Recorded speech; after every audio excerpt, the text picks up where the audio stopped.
अथ प्रथमोऽध्यायः। धृतराष्ट्र उवाच धर्मक्षेत्रे कुरुक्षेत्रे समवेतायुयुत्सवः मामकाः पाण्डवाश्चैव किमकुर्वत सञ्जय। सञ्जय उवाच दृष्ट्वा तु पाण्डवानीकम् व्यूढम् दुर्योधनस्तदा आचार्यमुपसङ्गम्य राजा वचनमब्रवीत्। पश्यैताम् पाण्डुपुत्राणाम् आचार्यमहतीम् च मो व्यूढाम् द्रुपदपुत्रेण तव शिष्येण धीमता। अत्र शूरा महेश्वासा भीमार्जुनसमायुधि युयुधानो विराटश्च द्रुपदश्च महारथः धृष्टकेतुश्चेकितानः काशीराजश्च वीर्यवान् पुरुजित्कुन्तिभोजश्च शैब्यश्च नरपुङ्गवः युधामन्युश्च विक्रान्तः उत्तमौजाश्च वीर्यवान् सौभद्रो द्रौपदेयाश्च सर्व एव महारथाः। अस्माकम् तु विशिष्टाये तान्निबोध द्विजोत्तमा। नायका मम सैन्यस्य संज्ञार्थम् तान् ब्रवीमि ते। भवान् भीष्मश्च कर्णश्च कृपश्च समितिञ्जयः अश्वत्थामा विकर्णश्च सौमदत्तिस्तथैव च अन्ये च बहवः शूराः मदर्थे त्यक्तजीविताः। नानाशस्त्रप्रहरणाः सर्वे युद्धविशारदाः। अपर्याप्तम् तदस्माकम् बलम् भीष्माभिरक्षितम्। पर्याप्तम् त्विदमेतेषाम् बलम् भीमाभिरक्षितम्। अयनेषु च सर्वेषु यथाभागमवस्थिताः भीष्ममेवाभिरक्षन्तु भवन्तः सर्व एव हि। तस्य सञ्जनयन् हर्षम् कुरु वृद्धः पितामहः सिंहनादम् विनद्योच्चैः शङ्खम् दद्मौ प्रतापवान्। ततः शङ्खाश्च भैर्यश्च पणवानकगोमुखाः सहसैवाभ्यहन्यन्त सशब्दस्तु मुलोऽभवत्।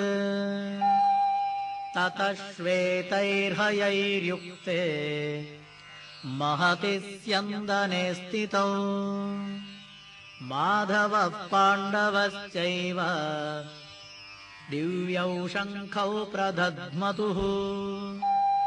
पाञ्चजन्यम् हृषीकेशः देवदत्तम् धनञ्जयः पौण्ड्रम् दद्मौ महाशङ्खम् भीमकर्मा वृकोदरः।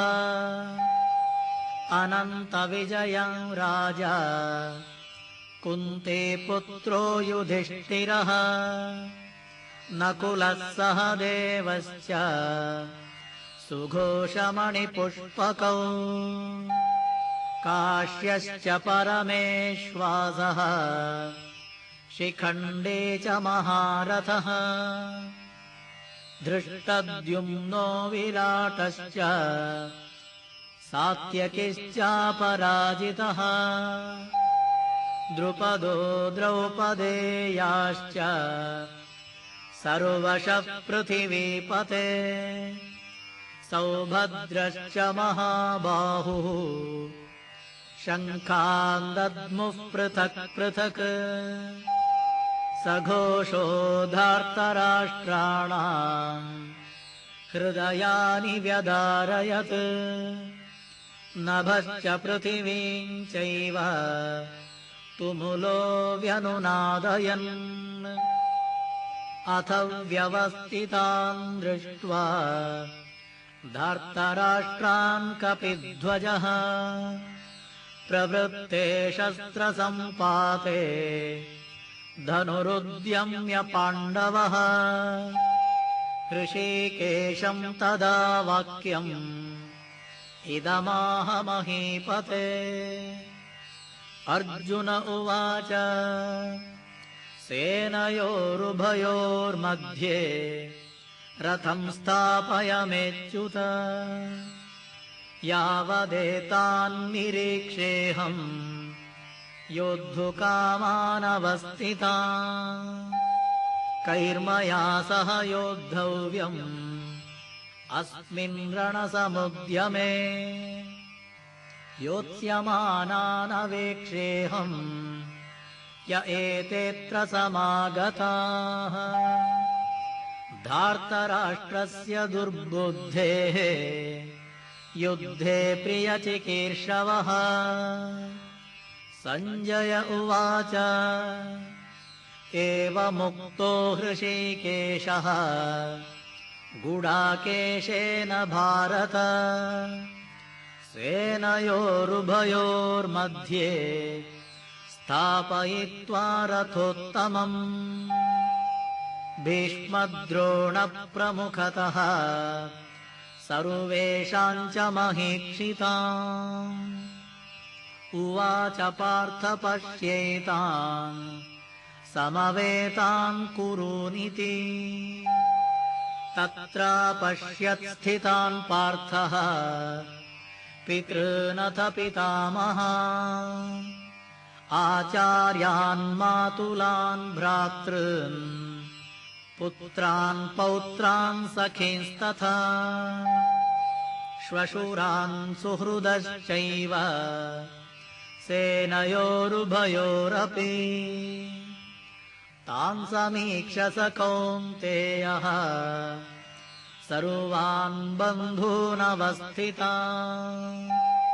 कृपया परयाविष्टः विषीदन्निदमब्रवीत् अर्जुन उवाच दृष्ट्वेमं स्वजनं कृष्ण युयुत्सुं समुपस्थितम् सीदन्ति मम गात्राणि मुखं च परिशुष्यति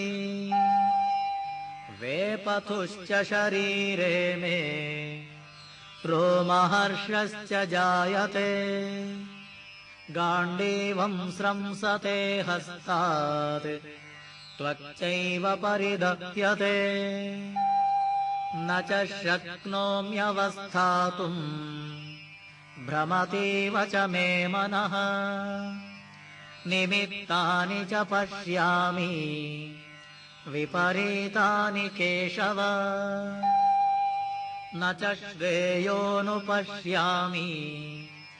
हत्वा स्वजनमाहवे न काङ्क्षे विजयं कृष्ण न च राज्यं सुखानि च किं नो राज्येन गोविन्द किं भोगैर्जीवितेन वा येषामर्थे काङ्क्षितं नः राज्यं भोगसुखानि च तैमावस्थिता युद्धे प्राणान् त्यक्त्वा धनानि च आचार्याः पितरः पुत्राः तथैव च पितामहाः मातुलाः श्वशुराः पौत्राः श्यालासम्बन्धिनस्तदा एतान्न हन्तुमिच्छामि घ्नतोऽपि मधुसूदन अपि त्रैलोक्यराज्यस्य हेतोः किम् नु महि कृते निहत्यदार्थराष्ट्रान्नः का प्रीतिः स्याज्जनार्दन